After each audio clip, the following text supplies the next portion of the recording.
Can you hear me? Fantastic. Thank you very much. Well, it's a particular honour to be asked to present here, not only because this is one of the finest universities in the Netherlands, but also because the Hague is the birthplace of Raymond van Barneveld. Any fans of the Barney over here? Hey! Nice one!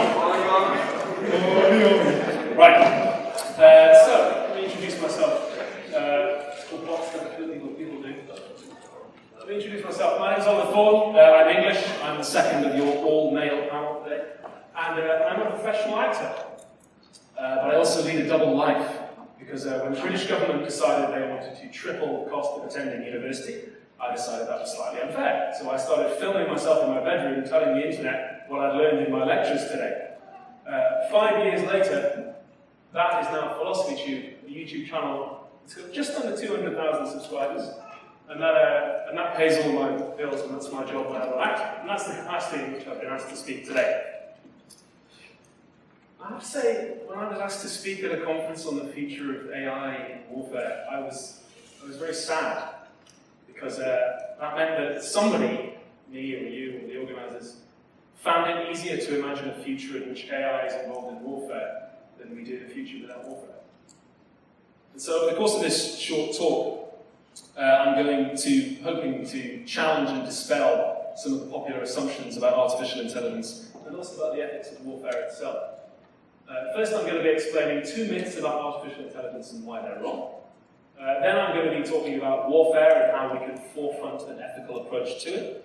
And then finally, I'm going to tie the 2 strands together and talk about AI's role in obscuring ethical problems. Before we go any further, not to jump on board, we're going to need some kind of a working definition of AI, which isn't really a very easy thing to come by. But the military and defense industries are already referring to autonomous systems. Now, as I'm going to be explaining shortly, I believe that we need to, as a matter of urgency, retire the word autonomous when we talk about AI. I think it's very misleading. But it's the word we're stuck with for now, so I'm just going to keep putting it in scare quotes. To understand autonomous systems, it helps to contrast them with automated systems. An automated system is a very simple machine. If X, then Y, same input, same output. An autonomous system works probabilistically. It compares the inputs it receives to a database in order to figure out what it should do based on the goal that you have previously set it. Now, either you have to give it the database before you turn it on, or you have to tell it how to gather the database in order to operate. You also have to tell it its goal. The role of a human being in telling the system what its database is and the goal it must achieve is absolutely vital. Please bear that in mind as we go on. Because they operate probabilistically, an autonomous system can give you different outputs. It doesn't always give you the same result, which means that it can be quite useful in situations where there's a lot of uncertainty, for instance, in a war. So let's jump right in. 2 myths about AI. Myth 1, the myth of objectivity. A lot of people think that algorithms and AI systems are unbiased and objective. They are not. They are absolutely not. An AI system can inherit all of the biases of its creator, including racism, classism, ableism, transphobia. These problems do not go away just because you introduce a robot in there. And to illustrate this, we're going to have a fun example of that. We're going to design a social media platform. It's going to be bigger than YouTube. It's going to be bigger than Twitter. It's going to be bigger than Facebook. It's going to be UTwitface, right? Now I'm going to volunteer. Someone put a hand up? Somebody to be a venture capitalist. Hello, what's your name? Hi. Thank you very much. You're going to be our venture capitalist. We're going to fund UTwitface. Can you pick a number between 1 and 20, please? 14. 14, thank you. You've just given us $14 million to develop UTwitface. It's going to be fantastic. Thank you very much. So guys, welcome. We are the UTwitface team. We're the team of the future. We're the team of today. We're the team of yesterday. Just grab a beanbag anywhere in Silicon Valley, so it's a particularly casual brand of evil. Today, our task is to figure out how things get trending on UTwitface. So every time you log into social media, you've probably seen something that looks like this. It's the trending news box, right? Our task for today is to write a system, an algorithm that determines what appears in that box. Okay? Easy peasy, right? All we have to do is write a program that says, what are the most popular words being used on the platform right now? Stick it in the box. Done. That's what's popular. That's what's trending. Right? Yeah. You know what two words are always the most popular on every social media network? Lunch and weather. All the time. They're always trending. If you write an algorithm that just takes the most popular words and sticks them up there, it's going to be hashtag lunch and hashtag weather all day, in every time zone, right? So, okay, what we do is we take the program and we say, alright, find the most popular words. If it's lunch or weather, filter it out. If not, stick it up there. Congratulations. Just created an algorithm that is biased against reports on climate change. Everybody who talks about climate change, who posts about it, who links to it, who tells people about the research they've just done, is going to mention the word weather. You've just created a trending news algorithm that has a conservative political bias, without even needing to. A trending algorithm has three jobs. It has to gather the data, it has to filter it, and then it has to publish it. At all three stages, a human being has to say, do this, don't do that. So at all three stages, bias can creep in. And this actually happened to Facebook a couple of years ago. They got in trouble for this. It was a similar scenario. Now, we're very used to the idea that a newspaper or a news network can have a political bias. It might be like Fox News, right? Really right wing. If you're very clever, you might already know that, in fact, every newspaper and every news media station has some political bias in one way. But for some reason, a lot of us think that an algorithm is objective. So why do we think that? Well, let's return to being the THUAS team. Now, as a THUAS team, we've got to give you your money back because you invested so much money. So how do we, as a social media platform, make money?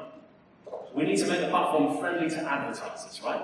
Advertisers use trends in order to get their ads in front of more eyeballs. Now, how do you think advertisers are going to react if we admit that our algorithm is biased, i.e. not accurate? It's not a good look.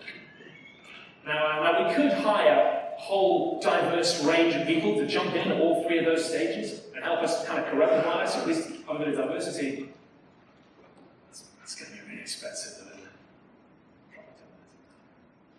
Oh, and we can't tell anybody what the algorithm actually does, because it's our private intellectual property, and some rival social media platform could steal it. So that's how we arrive at a situation in which massive private companies like Facebook and Twitter determine what news people get to see, how they see the world, in a biased way, with no accountability or oversight. Because everyone involved has a really strong incentive to pretend that this is objective, but it isn't. Let's take another example, a far more serious one. My venture capitalist friend. I know that THUAS didn't quite blow up the way I wanted it to, but I've actually just got a brand new idea. It's going to be really cool. I'm going to pitch it to the mayor of the city. Who'd like to be the mayor? You know, volunteer? Anybody? Who's going to be elected? Thank you very much. You're the new mayor of the Hague. Thank you very much. Madam Mayor, I've got this brilliant idea, right? It's an algorithm that can tell police officers where they need to patrol based on all the crime reports from given areas, right? So what I'm going to do is, I'm going to take all the arrest records and all the crime records for the whole city, I'm going to plug them into an algorithm, find what happens, and the algorithm's going to say something like, send a few more police officers down Grand Street because there's been a bunch of burglaries there, right? So if you give me a taxpayer's grant to develop this algorithm, it's you and me get our money back, I make a bit of money, crime's going to go down because the police are going to be where they need to be, the police are saving time, the people are going to be safer, I'll even employ some of the local people to help me build the software, so I'm creating jobs, I'm creating love for the city. Madam Mayor, does that sound like a good idea? Sounds like a brilliant idea. I call it smart policing, right? It's going to be brilliant. It sounds great. Until you realise that the police in our city disproportionately stop black people, disproportionately arrest black people for the same crimes as white people, and disproportionately interpret the innocent actions of citizens of colour as resisting arrest, thereby legitimising greater police force. And that white citizens of our city are more likely to call the police on citizens of colour for doing absolutely nothing. How many of you saw that thing happen? That very thing happened in America recently. Two black guys hanging out in Starbucks waiting for a friend, and the white lady got nervous, called the police. It turned up, they were arrested for doing nothing. All of that data is going to wind up in the algorithm. And the algorithm's going to tell us, you need to send more police into predominantly black neighbourhoods. We've just made racist policing faster, cheaper, and more efficient. Now, as As the developer of smart policing, am I going to admit that? No. If I even realize it. Are you going to admit, Madam Mayor, that you just unleashed a racist computing service in the city? Yeah. The police sure as hell aren't going to admit that they're institutionally racist. Oh, and by the way, because this algorithm is my private property, it's not going to be released to the public. So the citizens are not allowed to know or have any accountability over the system that is being used to police them. And yet everyone involved is going to tell you it's great, it's working. In case any of you think this is sci-fi, this technology is already being tested in Los Angeles and in Santa Cruz. Myth number 1, AI is not objective. Myth number 2, the myth of autonomy. AI systems are not autonomous. Anybody who tells you that they are is probably trying to sell you one. Autonomous means having the freedom to act independently. AI systems do not act independently. They do what they are told to do. So as an example, you're driving along, you're driving really fast, and suddenly a kid runs out to the road. You've got a split-second choice to make. Do you hit the kid, or do you swerve and you hit the car next to you? Now for today, don't worry about which choice is necessarily the correct one. But the point is that with a human driver, the decision just gets made, split second. Also, as a human driver, whichever decision you choose, you can be taken to court. And the people taking you to court might not win, but you can be required to stand up in public and be accountable for your decision. Now swap the scenario. Let's say it's not a human driver, it's a self-driving car, an autonomous vehicle. The decision is not made on the spot. The decision was already made by some program ages ago, who programmed it not directly in a kind of if-then way, but programmed it to interpret the world in a certain way, to gather data in a certain way, to have certain goals. Maybe not even one program, maybe a whole team of programs. But nevertheless, some human being is responsible for the decision that gets made. Here's the real kicker. Oh, that's a slogan to remember. AI systems are not autonomous, they are unsupervised. Here's the real kicker. If a car swerves and hits someone, a self-driving car, who do we take to court? Can we take the programmers to court? Can we take the software company, the car company to court?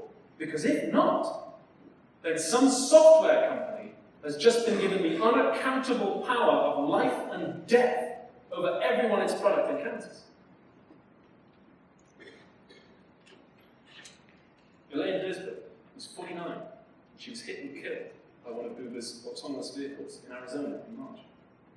Her family has since settled with Uber out of court, so at present, there is no legal precedent for deciding questions like this one, as far as I know. So, some human being is causally responsible for this woman's death. Now, whether that amounts to criminal responsibility, we may never know.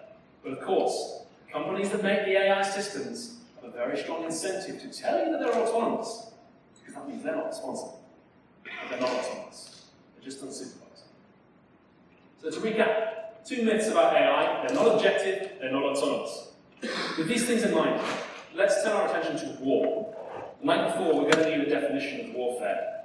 And fair warning, this is going to get pretty bleak, but I'd like to lead you to a definition of warfare in a bit of a roundabout way. I'd like to imagine that you wake up tomorrow and you check the news, or you check Twitter, or you check the phone, and you see that the worst possible crime has been committed. Don't worry too much about what exactly it is or a rigorous definition of the word worst. Just imagine whatever would give you the most horrible feeling, the most sickening, the most repulsive crime you can think of. It's been done. Now, in August, I became the proud uncle to a baby girl. She's absolutely gorgeous. She's a joy. She's a light in my life. So for me, I imagine the worst crime, the thing that makes me feel the worst, is somebody harming a child. And I just scale up from there. So I imagine that I wake up tomorrow and I check the news, and not just one child, but every child in my country is dead. It's like 14 million children in the UK, about 4 million here. Everyone under the age of 18 is gone. Maybe some of you have younger siblings, maybe some of you have seen yourself, but some virus, some nanomachine, something is just gone. No one's going to work. Everyone's calling in saying they can't get kids to wake up. Public transport's not running. The Prime Minister's not even making a statement because, you know, they've got their own family. No one can even be cobbled together. The whole economy's ground to a halt. There's just screaming filling every street. Silence in every school, every playground. Now imagine we caught the guy who did it. It's deliberate. Some mad scientist, he engineered the virus, he engineered the nanomachine, whatever he did it. It's deliberate. We caught him. And the question is, what do we do? And I'd like to remind you something. That neither my country nor this one has the death penalty. There is literally nobody who has the power to put that man to death, to take away his life. No one can do it. To kill him is legally murder. And even in countries where we do have the death penalty, we can only apply it after a fair trial.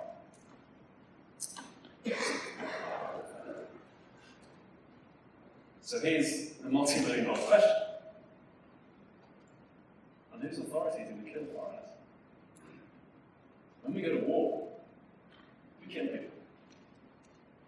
We don't just kill them, we kill them without trial. The worst possible criminal, the worst criminal, is entitled to a fair trial in a jail cell, even after everything that man's done. You don't even have to be a criminal if you're foreign. You don't even have to be arrested. No trial, no charge. Blow the shit out. So this is the definition of warfare I'd like you to keep in mind today, and hopefully you do here as well. Warfare, state-sanctioned killing of foreigners without due process. Now let's say a few things about this definition before we move on. The first is that I'm very aware that warfare involves more than just killing. I spend enough time around soldiers to know that their job isn't just shooting people dead. And other definitions of warfare could capture other aspects of it. This isn't meant to be comprehensive. I just want to forefront the ethically contentious bit of warfare in your minds, which is killing people. Secondly, I interpret the word sanctioned here to be an active word, to be actually doing something, not just sitting back and condoning the death of foreigners without trial, but actively getting involved in the process. Maybe through an invasion, as my country, and I believe this one did in Iraq, maybe by sending money and weapons, as the Reagan regime did to fascist governments in Latin America. Or maybe, as my country is currently doing, sending military advisors to Yemen. All of those, I would say, are included in an active definition of warfare. Thirdly, we should all, I hope, be aware that plenty of state-sanctioned killing of actual citizens goes on without trial as well. You're probably aware of the extrajudicial killings of black people in the United States. It seems to be happening a lot. You may also be aware that in my country since 1990, 1,400 people, predominantly people of colour, have been killed following contact with the police, and a single police officer has been charged. Those, I would say, are all morally horrific, but not today coming under the scope of what we're calling warfare. And lastly, I don't want to overstate the ability of a fair trial to find what is just and good. I'm sure we're all aware that fair trials can sometimes be biased in their own way. I'm just trying to tease out a particular contradiction that we'll get to shortly.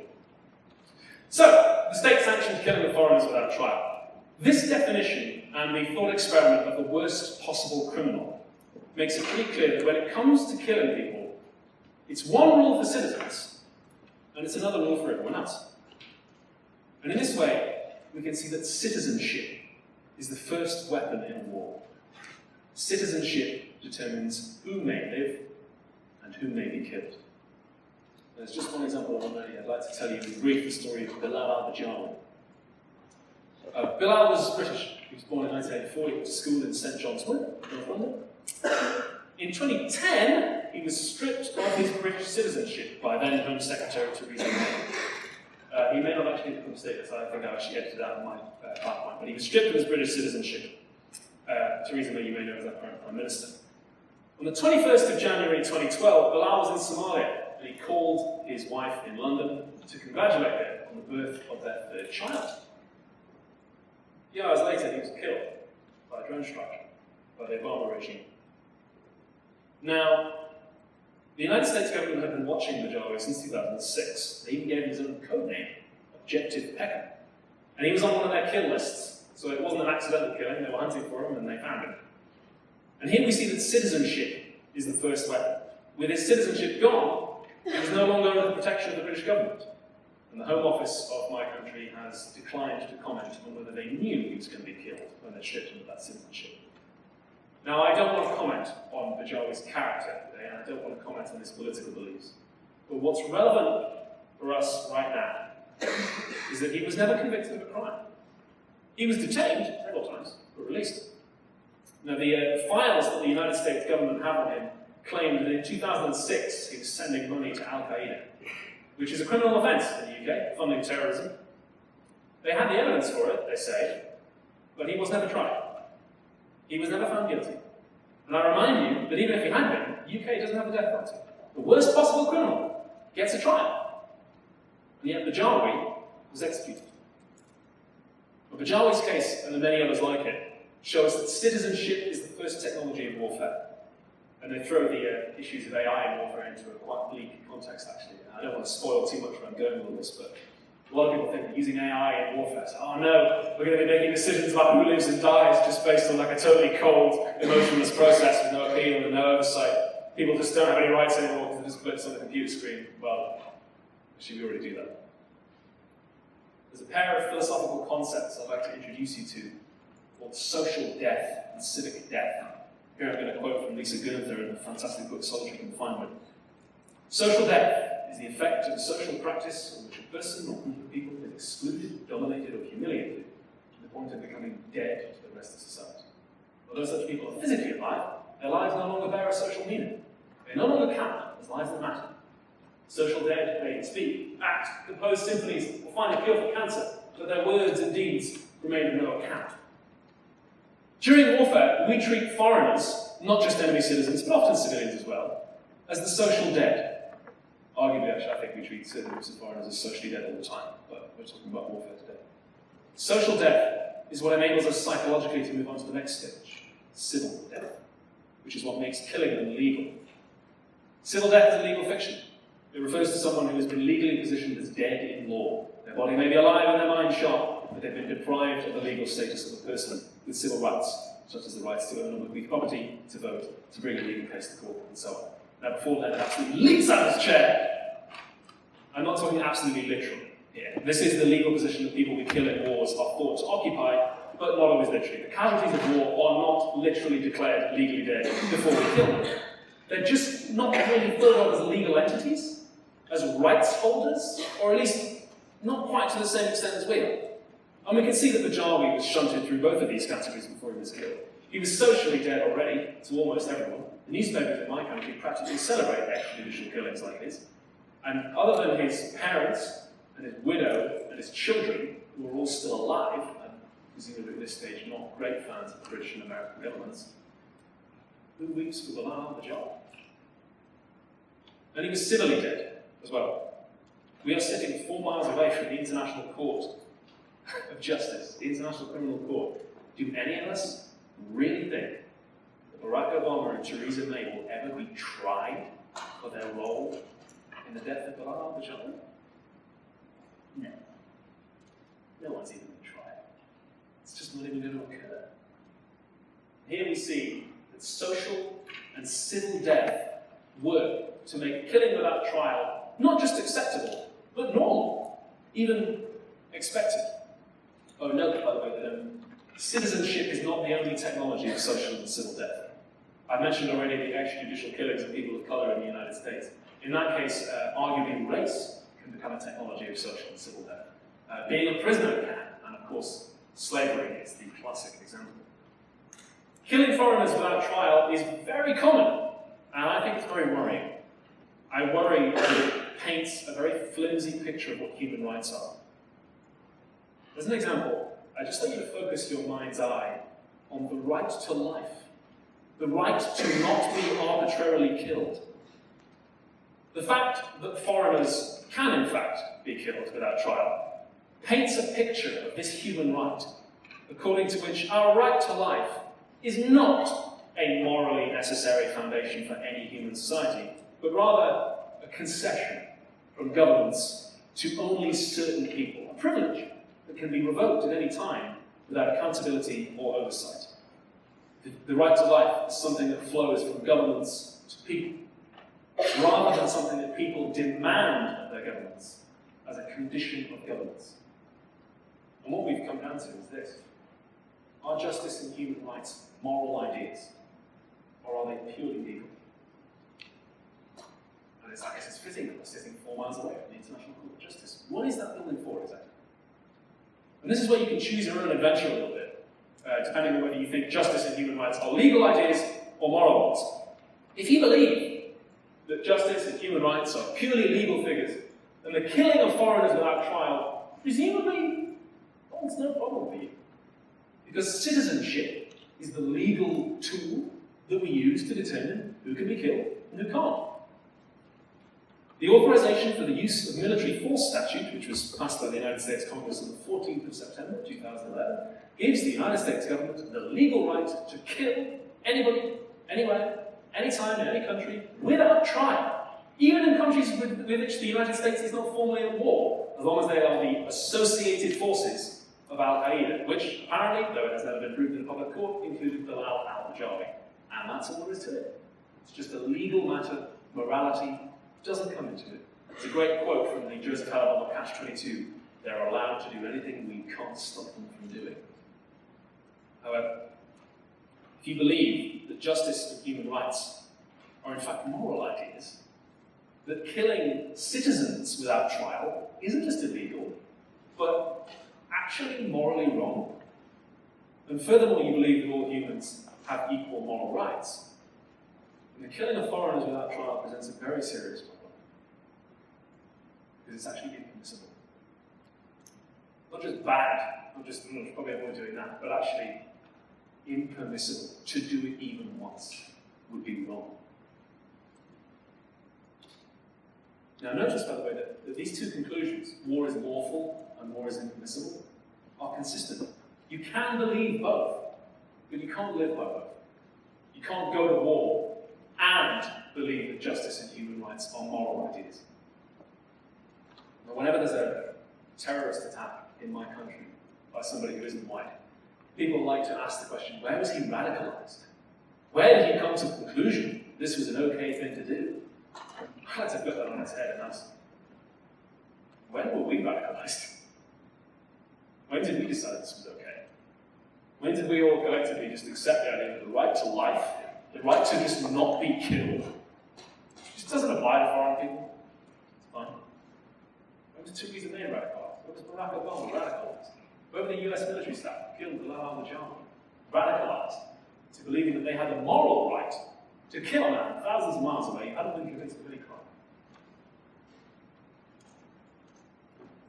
Now, trying to tie the two strands together, we talk about AI, we talk about warfare. The writer Evgeny Morozov cautions that once we create a piece of technology to address some problem, it becomes very hard to question the nature of that problem. Now, as an example, our venture capitalist friend, thank you very much, we're now going to develop a new piece of technology together, and the mayor of the city, thank you. Now, I know you TwitFace didn't quite blow up, and I know that inadvertently created a racist computer that messed up the police force, but this time, I've got a really good idea, right? And it's going to be really excellent. And Madam Mayor, this one's going to be really good too. I've invented an app that you can give to homeless people, and it monitors how much space is in a homeless shelter. And it tells the homeless people where the nearest shelter is, how much space it is, how much it's going to cost to stay there, and it helps them find a bed for the night. I call it Sarah, shelter and rest for all. We're going to be doing good for the city, we're going to be helping homeless people out. Madam Mayor, I know we've got that really big sporting event coming up, Darts Final, Women of Arnold's going to be in town. I know you wanted to clear all the homeless people off the streets because it doesn't really look good for the city. This is going to be great for that. You give me a taxpayer's grant to develop this technology, I'm doing good for the city, right? Doesn't that sound good? Can anyone spot a little bit of problem with that? Anyone? Shout it out. Homeless people with cell phones? Homeless people don't have cell phones? Do they? That's actually a very common misconception. A lot of homeless people do have smartphones. The idea that, no, it's true. The idea that homeless people don't have smartphones is based on a misconception that homeless people just leap out of the ground, poor, and have nothing. But actually, people are made homeless. And that's a hint. This app does not address the causes of homelessness at all.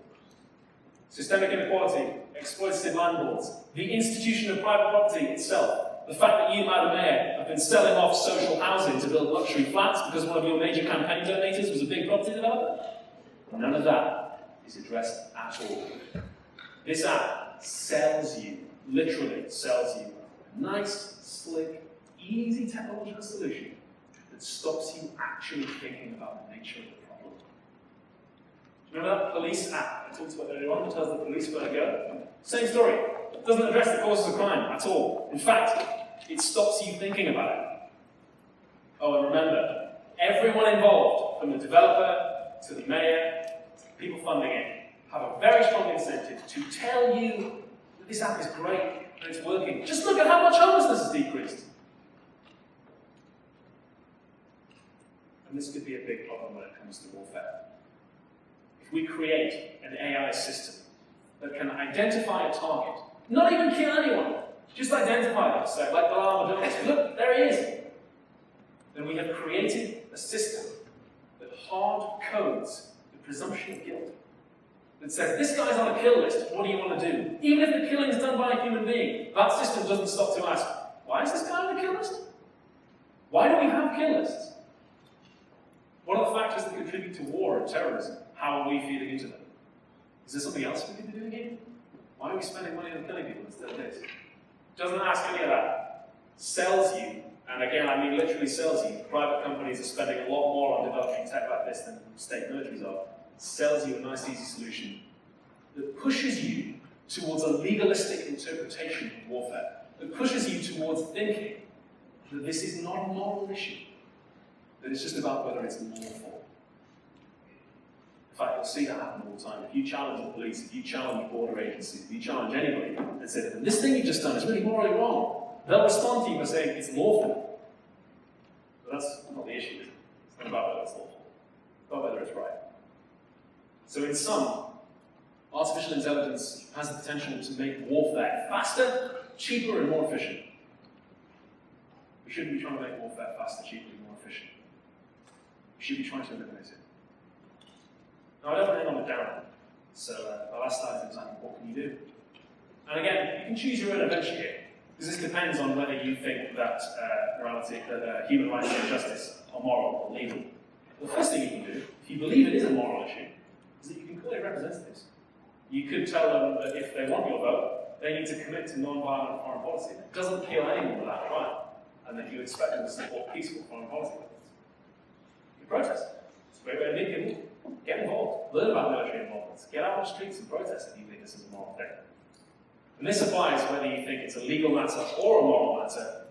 Challenge hypocrisy whenever you see it. When you feel safe, of course, in a compassionate way. But if somebody stands up and says, our country cares about human rights, our country cares about due process, just ask them, do you really? All the time, for everyone?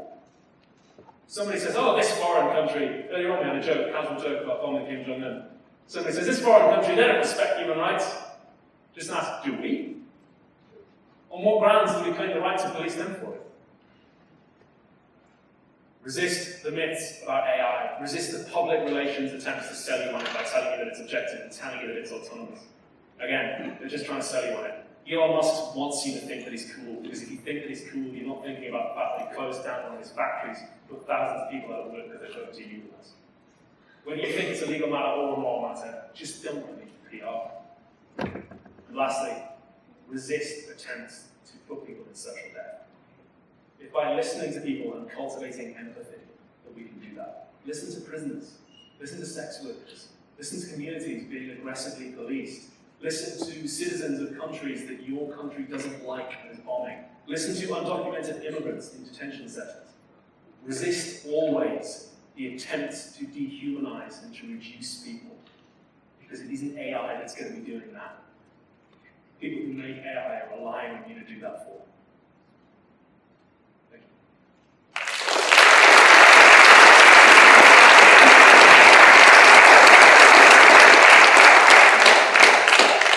If we've got time for some questions, I can take them now. But if we're running on, then I can do it.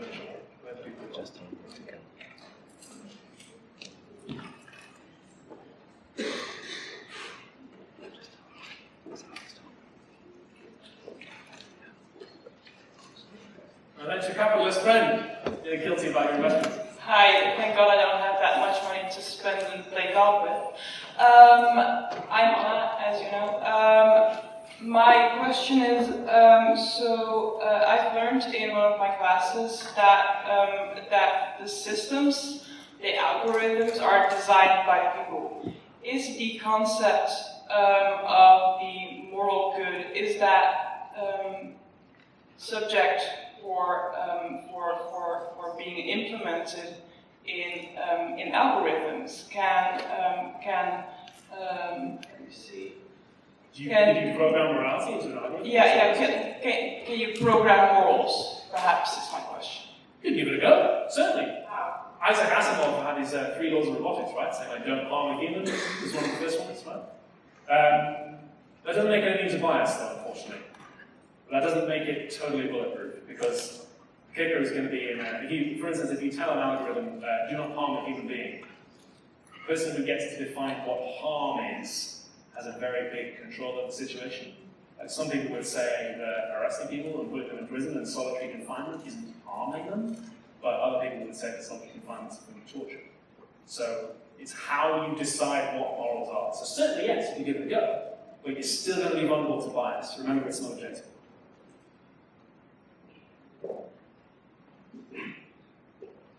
Hi.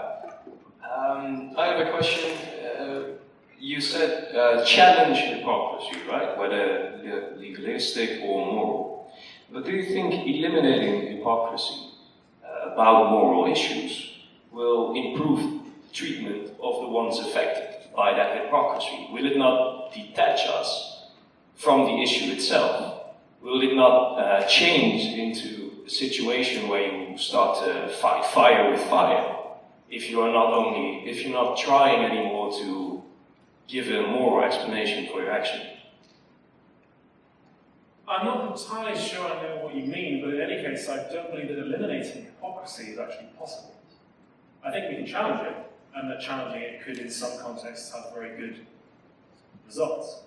But I think to eliminate hypocrisy and ambiguity and human beings being flawed and messing up, I think that's, in order to do that, you have to create, well, if possible, we have to create a pretty restrictive society.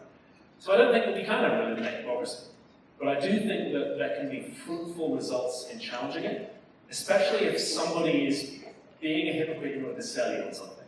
If somebody's saying, our country cares about human rights, brackets, and that's why we're going to buy a whole lot of weapons from this really big private company and go and bomb these other people, then questioning the hypocrisy of that can stop you being sold on something. Because it's very easy to say, yeah, I agree about human rights, and then someone goes, great, so let's bomb all these people, and you go, wait, what? What did I just say? So I think that kind of challenging hypocrisy can be quite useful.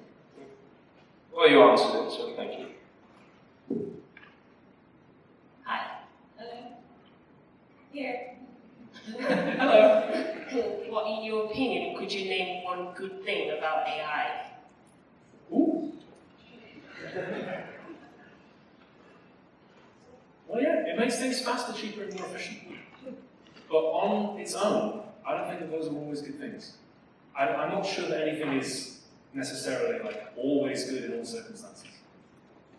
So I'm not sure. I think the question is possibly a little bit too abstract in answer. But I imagine that the AIs that run my phone and my laptop are very useful. And help put people into space, help distribute resources more evenly and justly. I imagine we could do a little bit with it, but it's deciding where we point them that's there. I hope that helps there. I know. I'm sure we could have an interesting discussion. I'm just curious to hear your thoughts on the concept of a so-called casus belli, a cause for war, the legal construction by which someone goes to war. Because, as you rightfully argue, there's a difference between legal constructs and moral constructs, yet war is also, to some extent, a legal construct. And I'm just curious to hear your thoughts on it. Yeah, well, as a designated ethics lecturer, I focused on ethics today. I'm sure Leonard can tell you more about the legal aspects than I can. I don't know, I'm relieved that I've never been in a position where I've been asked to legally justify a war. I struggle to think of a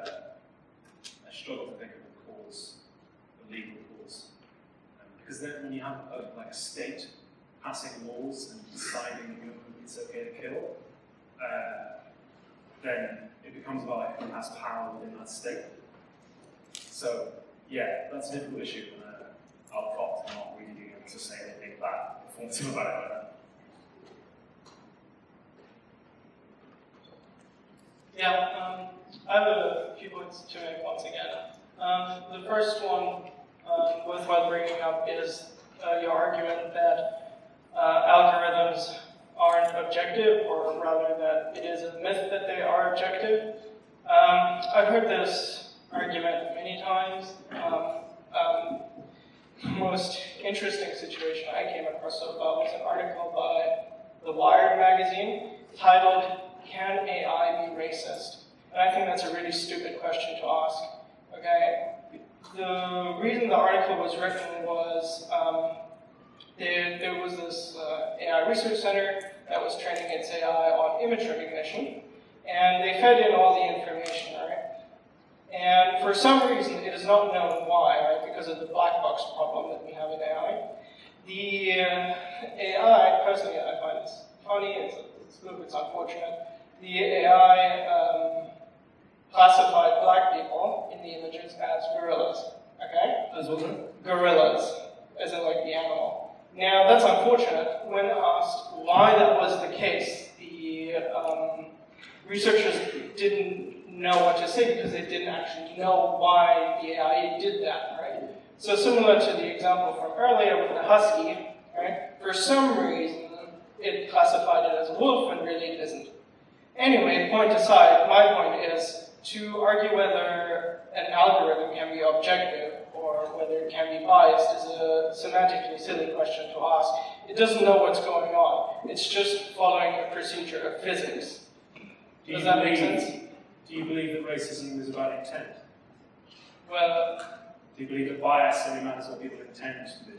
well, intent is certainly a severely important combination. I know that postmodernists, for example, radically disregard intent, which in my mind is an absolutely insane thing to do, but regardless of that, given the topic, which is objectivity of algorithms, I'm saying you're asking the wrong question. It's not about objectivity or bias, it's about mistakes, right? It's about problems. So the AI in the example that I gave, or in the earlier example of the husky, it's not about whether the AI is biased against, what was it, he classified it as a wolf, right? Yeah, he classified it as a wolf, but it was actually a husky. Oh, is the AI biased against huskies? No, it's not. It just doesn't know what's going on, and it's making a mistake, and the scientists behind the scene to figure out what's going on, right? So that's my first point. The second point, again, do you believe that it's about intent? Do you believe that bias must come from a place of intent? I think that it's an important factor, yes. Would you deny that unconscious bias can exist? Oh yes, unconscious bias is utter nonsense, and I can prove that to you. The creators themselves have shown that, because unconscious bias is actually not called unconscious bias, that's not its scientific term. This actual scientific term is implicit association, right? Now, I forgot the names when I could give them to you of the two scientists. They developed the implicit association tests at Harvard, I think in the 1970s, 1980s. And what the test does not fulfill is test-retest reliability. Test-retest reliability is an absolutely fundamental concept in any scientific area, and in this case also law to some extent. But point being, and to make it short because I also don't want to bore the audience with other irrelevant scientific facts, unconscious bias is nonsense. It's been easily disproven. It doesn't fulfill test-retest reliability. In any case, unless you want to because what I said doesn't really require that. It just requires that the systems humans make reflect. Which, the points I was making don't really require that. They just require that the systems human beings make reflect them. Which well, that's what I'm saying, right? So it's not racist, it's not biased, it's just a mistake. And in this case, maybe a do mistake. you think that racism and bias are mistakes? They have to be deliberate. Yeah, I'm trying to cut it short, right? But no, that's not what I'm saying. Right? I mean, this is the third time I was trying to move on. But the other thing is, you said something that, which I thought was interesting, which was the distinction between autonomous and unsupervised. Okay? And I agree this is a very complicated topic, certainly from a legalistic point of view. What do we classify them as? Are they autonomous or not? So question then is, I'm sitting in my car. I'm one of those fancy people that has a Tesla, let's pretend, and I'm driving down the highway, and I put the autonomous mode on, the self-driving mode on. Is the car autonomous or is it unsupervised? It's unsupervised. That's the point. You would say it's unsupervised, but I'm clearly supervising it, I'm just not driving it. I think maybe you've taken what I was saying to be applicable in slightly more of a like, specific scenario. The point I was trying to make is that when people say AI systems are autonomous, I wasn't trying to say that the word autonomous is like never applicable or like unsupervised must always be substituted in like one-to-one relationships. I was just saying that it might be illuminating to think of them as being unsupervised from an ethical point. Okay, sure. Thank you very much for this very interesting presentation and also very entertaining. I think it's something that can be commended because often those conferences can get a little bit dull if we just talk about principles. And that was really a nice way of rounding things up. And I'm going to make a few comments and ask a few questions and be a little bit maybe challenging. Are you making an argument against AI or against the negative externalities of AI? Because I think that a lot of the challenges you mentioned that are current and very accurate in terms of discrimination are things that will slowly get tackled as technological development progresses. I mean, there is a whole subfield of ethics in AI that develops principles, computational principles, to implement morals inside the machine, to give phronesis to systems. I mean, this is something that a lot of research is doing now. So I would say that a lot of the challenges you mentioned are, you know, they might not be so static and uncurable. And also, I wanted to ask, are you making the argument that law and morale are self-excluding principles? Because you tend to portray law as a purely formalistic element that is only there to legitimize the power of the strong. To a lot of extent, you're right. There's a lot of studies done to show this. But a lot of law is also a codification of social norms and of cultural morals. On that point, I'm starting to forget what the first one was. Sorry. On that point, I'm coming to my last comment, is that there are laws in war, there are laws for warfare, and there are laws for the maintenance of peace and security. This is why we have the UN Security Council. So my first question was, are you making an argument against AI or against its negative externalities? Okay. And the second is, are you saying that law and morale are self-excluding? I'm making an argument against killing people with whatever tools we have for that kind of fancy.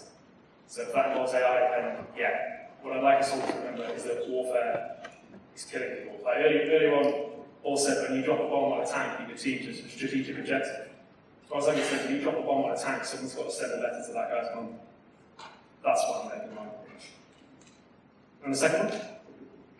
The second one is, it seemed to me you were making the argument that law and morale are self-excluding. Could you maybe expand a bit on that? Yeah, that's really cool. So I was using law and legal as sort of folk concepts.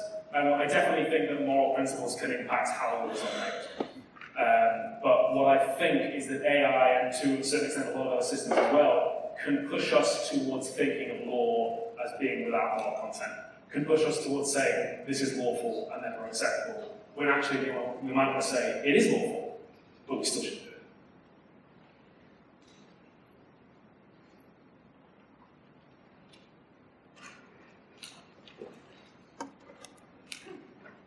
I actually had a question about the idea that war is necessarily impermissible. If that is the case, would a slightly violent revolution overthrowing a tyrannical regime also be wholly impermissible? Good question. I think Alcott's saying I don't know. I think the answer is possibly the question is possibly slightly too abstract. I might have to decide on the day. But I would say that I would hope that that slightly violent revolution would understand that human life is important and has value, and that eliminating it is not to be done lightly, and is not to be done as a goal in itself. Well, good question.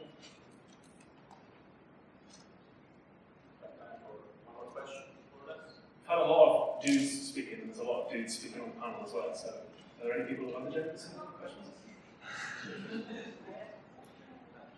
Yeah, I don't know.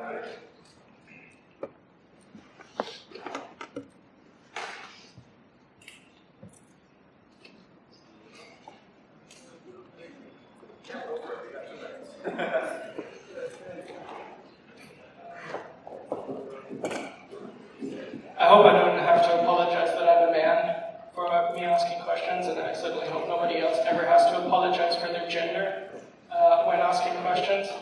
I don't think gender matters, does it? But in either case... How like a man to say? Nothing. So it does matter, does it? Because I don't think gender matters in your opinion. In either case... I will go on record as saying I do think that gender matters. Okay. It makes it quite sexist, doesn't it, though? Let's try to keep the topic on Let's do intelligence. We got 2 minutes, we can't go into a heated debate or detailed debate about sexism and gender at the moment. Yeah, unfortunately, earlier I was cut off, but I really want you to help me understand that point that you couldn't quite complete during my last question, which was the whole autonomous and the other thing. What word did you use? Unsupervised. So, can you explain to me why do you distinguish between autonomous and unsupervised? I didn't quite get that. Okay. And how do you decide whether something is? So you see an AI and you say, okay, no, that's not autonomous, that's unsupervised, contrary to what everybody else says. Right? So how do you make that decision? I didn't understand that. Okay, so I think again, you might misunderstand what I was trying to do. I'm sorry if I didn't make it clear. What I was trying to do is introduce people to a new term, and with that, a new way of looking at it. Because I think that we often quite uncritically accept the idea that AIs are autonomous, i.e. make decisions independently of humans. What I was trying to introduce people to is the idea that they in fact do what they are told to do, even if they produce unexpected results as well. And if some human is involved in creating them, then a degree of moral responsibility persists. So I wasn't really trying to put together like a formula for deciding what is autonomous and what is unsupervised. I was trying to help people appreciate that by using the word unsupervised, the moral responsibility can persist even when we are told by people who have a vested interest in telling us that it's autonomous. I think autonomous carries a lot of baggage that we can see clearer if we go there.